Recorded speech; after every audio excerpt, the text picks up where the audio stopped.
If you have been thinking about stopping your GLP medication because of side effects, I want you to listen up. Today, we are talking about the most common GLP side effects of medications like Ozempic, Wegovy, Zepbound, Mounjaro. If you are on any of those, semaglutide, tirzepatide, and having side effects, and like, you know what, just forget about it. I feel miserable. I'm sick of feeling miserable.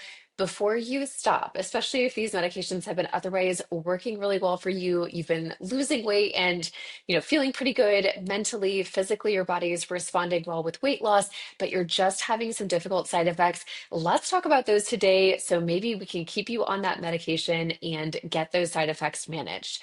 I am Dr. Sarah Stamba, board certified obesity medicine physician, and today we are talking about the most common GLP side effects. We're going to be focused on side effects like constipation, diarrhea, nausea, and reflux, and what are the best things you can do if you are dealing with some of these things so that you can continue on your medication, continue to see the success of the medication that's been working so well for you. Let's get into it. So, when we think about these medications, particularly today, we're going to be talking about some of those gastrointestinal side effects. A lot of these result actually because of the way the medication works. When we look at the effect of GLP medication in the body, one of the effects is this slowing down of GI transit time. So if we think this is kind of gross, but mouth to anus is one long tube, and all of that gets slowed down when we are taking GLP medications. So this can create some of those common side effects that you might be experiencing, especially things like nausea, reflux, constipation. And so one of the magic things is sometimes in managing one of those side effects, we see improvements across other areas as well. Now, when we think of the effect of nausea, a lot of people will describe this nausea in two different ways. Sometimes it can come up in maybe first thing in the morning or if a long time has passed between meals. And this nausea of like, gosh, feeling kind of sick to my stomach. I hear a lot of women describe it like morning sickness, and they're like, I'm not sure if eating would make this, would I feel better? Would I feel worse? They're not always sure. There's that type of nausea. There's also nausea that comes up after the meal, and these can be a little bit different from one another. So let's talk about that nausea, maybe first thing in the morning or when too long of time has passed in between meals. So this is something to be really mindful of. Sometimes that nausea can be a sign of low blood sugar. It doesn't mean a dangerous thing. It just means your body's saying like, hey, you should probably be eating something right now. And so you're getting that kind of queasiness coming up in the morning. And when you feel that way, it can be challenging sometimes to actually eat food because the idea of eating a salad is like, ugh. I think one of the big challenges or one of the big problems that I see with patients is that sometimes this feels similar to morning sickness or it feels similar to like a GI bug. You have gastroenteritis, a stomach flu, and you're like, I should just have saltines, I should have ginger ale. And while those may help you temporarily, they actually set you up for this cycle of not necessarily being helpful because you'll see that your blood sugar just is this like up and down thing all day long. It also can set you up for just recurrence of those symptoms, sometimes like 30 to 60 minutes later. When we eat a very simple carbohydrate, so something like soda, ginger ale, Sprite, we have saltines, those are also a simple carbohydrate. It's just flour basically. Our body processes that for energy really quickly. And this can be helpful for nausea in that it can help to relieve that. And we see if we were to put like a continuous glucose monitor on your arm and we looked at your blood sugar, we would see that it goes up pretty quickly. The challenge is when you have a simple carbohydrate by itself, so there's no protein, there's no fat, nothing like that, you see that the blood sugar comes down pretty quickly as well. And sometimes comes down to a range that's below your normal baseline. So you find yourself in this cycle of this up and down and blood sugar goes up, blood sugar goes down. And like when you feel that down, you feel miserable. You feel this kind of crashy, hangry, nausea, dizzy, like, oh, it feels totally miserable. So if you want to have something like a saltine or ginger ale, I will allow it, but you do need to make sure to partner it with something that's going to help last longer. So you want to bring in a protein, you want to bring in a fat so that your blood sugar might go up quickly, but then it's going to stay elevated for a longer period of time rather than this just rapid decrease that can happen. So make sure you partner it, particularly with a protein, but even a little bit of fat can be helpful as well for decreasing that risk of blood sugar crash and just kind of of riding this like nausea up and down cycle all day long. Now, the other thing though is that you're on a weight loss journey if you're using these medications. And so every single day or multiple times per day, having saltine crackers, having ginger ale, that is not going to support you in your weight loss goals. So a lot of times we'll want to be finding another regimen that helps you feel good, but is also going to be more in line with your goals. So particularly for that morning nausea, a lot of times I find this to be a great time to have a protein liquid. This can look like a protein shake, a protein water. This can be something like a yogurt or maybe a really gentle protein like scrambled eggs, for example, something that sits pretty easy in the stomach and doesn't feel heavy, doesn't feel like a huge volume. The true liquids can be really helpful because they move through you a little bit more quickly in a way that it doesn't feel like it's sitting heavy in the stomach. Some patients really like, there's a protein water from One Up Nutrition that is Italian lemon ice flavored. I'll put a link to that in the show notes below. But this is a really great option because it's whey protein. It dissolves really nicely in water. It's got that lemon citrus flavor, which can also be really helpful for nausea. And because of the protein, it's a liquid, it goes down pretty easily, but it's not going to set you up for that crashing that can happen later in the day. So if you're like, should I eat? Should I not eat? Start with a liquid, particularly something like a protein liquid is one of the best ways you can handle this. Now, all of the options I've mentioned so far are sweet. And so if you're interested in more of a savory profile, something like a chicken bone broth can be a really nice option as well. That in and of itself does have some protein in it. You may even mix a little bit of additional protein, so like a collagen peptides or a whey protein powder you could mix into your bone broth just to give it a little bit of extra protein. You could put a little bit of salt in there. Do not have an unflavored or like an unsalted bone broth. That sounds pretty gross to me. Put a little salt in. That will help too with holding onto that fluid, help with your hydration status, which can also reduce nausea. So make sure there is a little bit of salt in it. Unless you've been told to avoid salt by your doctor, definitely follow their advice and not the advice of a YouTube doctor who is not your own personal physician. But that could be really helpful, especially if you're interested in that more savory profile. But starting the day out with something in your stomach, even if it is one of those protein shakes, protein waters, something like that, can be a really great way to reduce the nausea. So that nausea that's coming up in the morning, like, ugh, should I eat? Should I not eat? The second type of nausea that we're talking about is the nausea that comes after meals. And usually this will come from overeating. Now, there's a major air quotes there when we think about overeating, because one of the things that happens with the GLP medications is that they decrease hunger and they increase satiety or that fullness signal that happens in our body. And what can be really challenging, especially when you first start the medication or as you escalate the dose of medication, is that that feeling of fullness can come up really pretty quickly. And sometimes it is not a huge amount of food that creates that feeling of, oh my gosh, like I really ate too much right now. And so if you finish a meal and, 20, 30 minutes goes by and you're like, oh, like I really feel like I overdid it, that is a sign that you need to decrease the amount of food that you're eating. And again, especially at the beginning of your journey, or if you've increased your dose, it may not be a huge amount of food that creates that feeling. And so be really mindful. If your body says it's full, you should stop. You're going to have another eating opportunity later, but eating too much in any one serving can really increase that risk of nausea and like over fullness that can happen after meals. The other thing to be mindful of here is the type of foods that you're eating. The macronutrient breakdown of foods can also create some side effects. So, particularly foods that are fatty. Now, if you've known me for any length of time, you know that I think fats are an incredibly important part of the diet.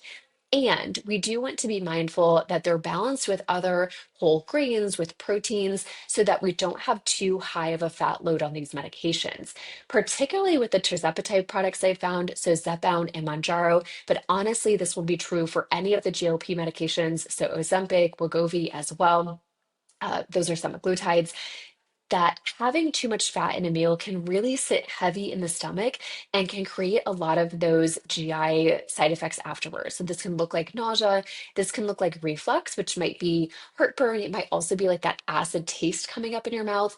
It might be burping or belching after a meal, which can be really unpleasant because you can sometimes taste the flavor of the undigested food sitting in your stomach. Sorry to get kind of graphic, but if you know, you know, that is a really miserable thing when that comes up. And so being mindful of the fat content of meals will be important as well. Now, of course, a lot of times our mind jumps to the greasy and fried foods, things like cheeseburgers or French fries or pizza or chicken tenders. And while certainly those can create side effects, we also want to be mindful of healthy fats. So even things like salmon and avocado and olive oil, and especially if you're having a lot of those things together, they may also worsen symptoms. And so just be really mindful of what is the fat content of this meal. You may choose to have a smaller portion of that and bring alongside a fruit, a vegetable, another whole grain, protein if you're not talking about a major protein source, so that it doesn't have too high of a fat load at any one meal. That can definitely worsen nausea, reflux, burping, belching. It can also worsen diarrhea. So just be mindful of that. And with these tricks, most people will find that their nausea can be pretty well managed. Now, one of the things we'll talk about later in the video is, are you on too high of a dose of medication? Because this is also a major risk factor for any side effects and for having uncontrolled side effects of any type. And so stay tuned as we talk about that in just a couple of minutes. Before we get to that, though, I want to talk about constipation and a little bit about diarrhea as well. So constipation is definitely the more common of the two lower GI side effects. There are some people who have diarrhea. We'll talk about that in just a moment. So constipation, we talked about at the beginning of this video that one of the effects of the GLP medication is that from mouth to anus, it's one long tube. There's a slower GI transit time. And because of that, that can contribute to things like constipation. There can be other things as well in that we might be eating less food. So if your stool is passing easily and it's just a smaller volume, that's not necessarily a problem. If you're eating less, there'll be less food substance in the gastrointestinal system for your body to pass out. But what a lot of people find is that they're both going less frequently. And then when they are going, that the stool can be hard, can be difficult to pass out. Maybe there's a history of hemorrhoids or fissure or something that can worsen during this time. And we certainly do not want to create any new health problems because you're sitting and straining and having difficult, painful, uncomfortable bowel movements to pass. So, from a constipation standpoint, what I will have almost every single patient do is think about a fiber supplement. The reason that I love fiber is that it can be a really good tool both for constipation, but actually for supporting diarrhea as well. So, particularly as you're starting the medication, and if you're not sure if you'll have either of those two side effects, it can be good because it's not going to tip you, into either category. It can just be supportive of those.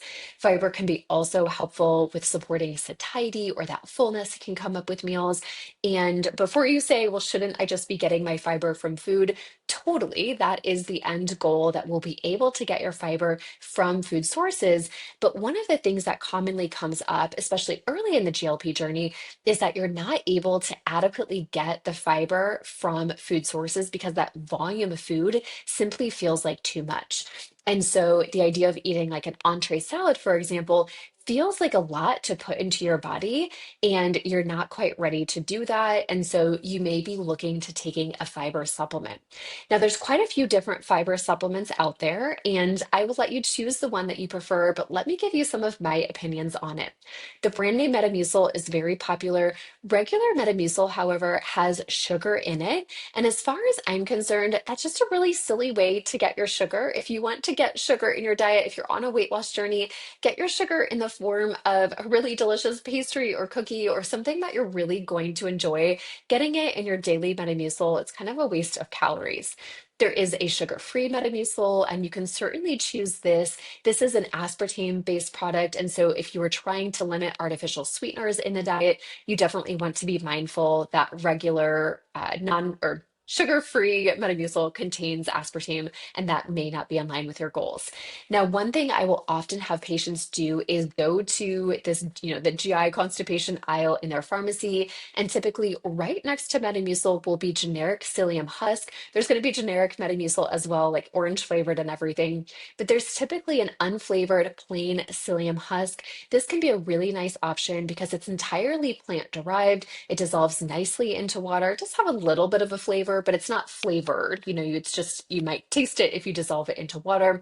But really a nice tool for supporting constipation from the standpoint it provides some soft bulk to the stool, can help bring water in, especially if you're having a really high protein diet. You might find that your body is not having a lot of bulk to help produce a nice, soft, large bowel movement. So it could be helpful from that constipation standpoint. It also could be helpful from a diarrhea standpoint, is that it provides that same bulk to actually absorb some of the liquid that's in the gastrointestinal system, in the colon, so that when you are having bowel movements, it's not just pure liquidy, but there's a little bulk to it as well. So I really like generic psyllium husk. A lot of people will also choose things like Benefiber, which is a great choice. But honestly, choose the one you prefer. Metamucil does make a capsule, and so I have a lot of patients who really like that. The key to taking the Metamucil capsule is you do want to take it with plenty of water. Taking fiber without enough water can actually create like a boulder of fiber in your GI system, which is not a good idea either. So if you are taking the capsules, do just make sure to take it with a full glass of water. The only exception there is if you've been having a lot of liquidy diarrhea, you might take it with a smaller amount of water, but talk to your own doctor about that being the case and if that is the right thing for you. But fiber, phenomenal, phenomenal tool. So I actually have every single patient start on fiber as a supplement.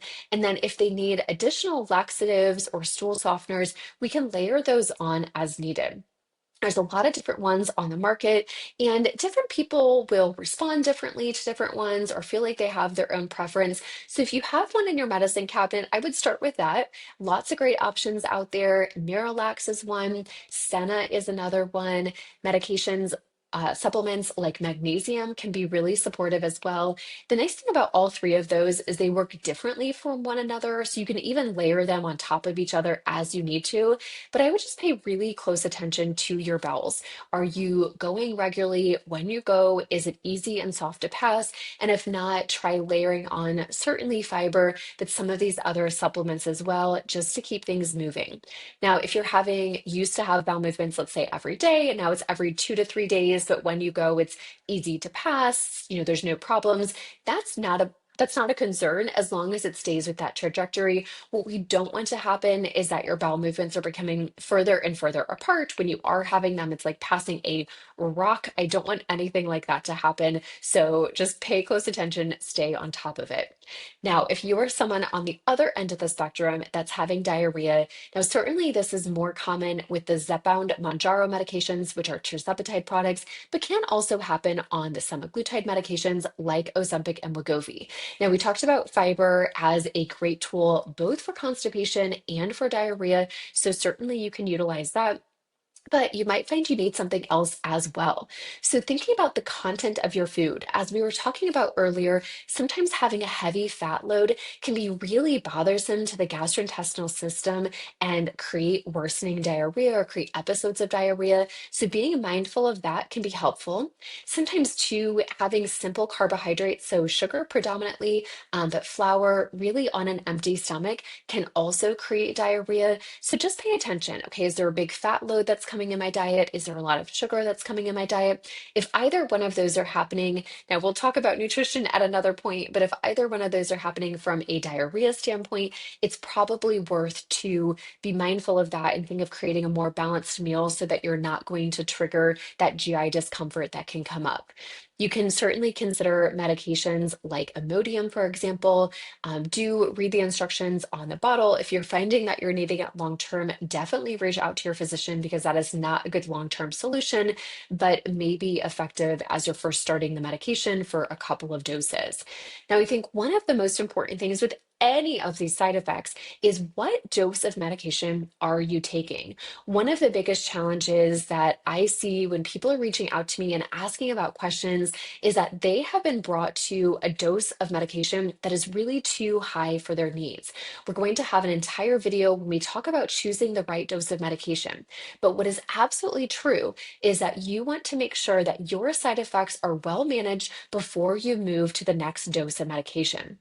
So, when we're talking about medications like Zepbound, for example, this medication is FDA approved for the treatment of obesity. It's approved at the 5 milligram, 10 milligram, and 15 milligram doses as long term use.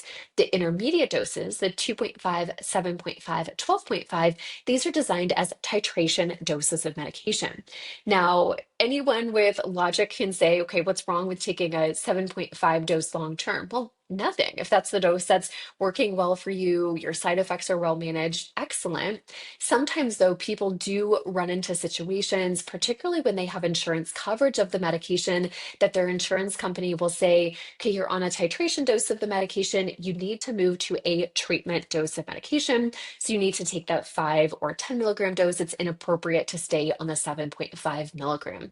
If you find yourself in that situation, this is, as a patient, one of the most important times to advocate for yourself. If listening to this, you are a prescriber of these medications, listen up because you can actually request a quantity limit override, basically asking the insurance company to allow you to continue to refill at that titration dose of medication. Moving to the next dose of medication before you're ready, particularly if your side effects are significant, that is not a good idea. You want to make sure your side effects are fully managed before you consider titrating to the next dose. Now, you still, even if your side effects are well managed, that still may not mean it's time to move to the next dose, but you certainly do not want to increase to the next dose of medication before your side effects are properly managed at your current dose. So, this is where it's really important to discuss with your prescribing physician. If you are someone who is getting these medications from a, let's say, online provider or from a practice where you feel like you are not getting a lot of support, I will recommend for you to see someone who's going to provide you that support. There are private practices that focus on obesity medicine. It doesn't even have to be a private practice, but someone who is board certified in obesity medicine, someone who is used to prescribing these medications, even if it is your primary care physician, for example, who's prescribing these, that's excellent. You just want to know that you have someone who's going to listen to your concerns, who's going to help you to stay on the correct dose of medication and isn't going to push you to the next dose of medication too quickly, because that is one of the major things that I see happen. I also see a lot of people who, they're getting a medication like from an online program, and when they have a side effect, they're just told, oh, follow up with your regular doctor. And that's not always a great solution. So if you're looking for more support, making sure to see a board certified obesity medicine physician is one of the best ways to do that. Certainly follow me here on YouTube. You can like and subscribe to follow this content. Also, follow me on the GLP guide. I have an online program designed for patients who are starting these GLP medications to work through some of the different side effects, to navigate some of the challenges that come up. So much amazing content there that is in a format that's easy to consume so that you are able to get the support online when you need it. So definitely check out the GLP guide. If you are based in Charlottesville, Virginia, I'd love to see you in person.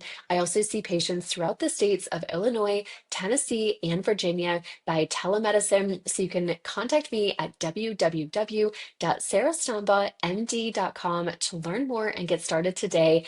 Thank you for joining us for today's episode. We'll see you all next time.